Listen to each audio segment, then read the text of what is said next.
Hundreds in Victoria turned up to protest police action at Fairy Creek, which happened over the weekend. She is still bruised on both sides. This is what the RCMP people did to her. The protesters are alleging police brutality and excessive use of force. While they pepper sprayed them, the men were groping the girls in horrific ways. The RCMP has got to be stopped.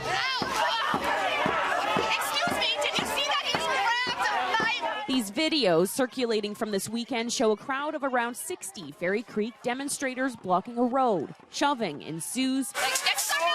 Police pepper spray the crowd. Oh my God, oh my God, oh my God. Then protesters are arrested with physical force. The actions of the protesters are the ones that dictate the actions of the police. Those determinations are made by the members on the ground. I don't have the exact details on what threshold was crossed for them to do that.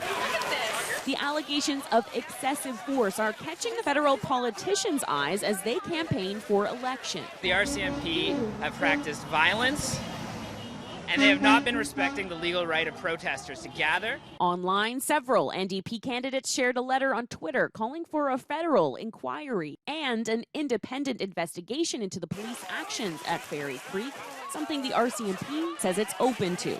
We're always open to changing policies and procedures if there's a better way to do this type of enforcement. RCMP say so far, no one has launched an official complaint about mistreatment. Meanwhile, the Premier reiterated his hopes for the conflict to stop. The Pachidat have deferred all logging, old-growth logging in Fairy Creek, so the objective that the protesters set out to achieve appears to me to have been achieved. Since enforcement at Fairy Creek began in May, the RCMP have arrested almost 700 protesters.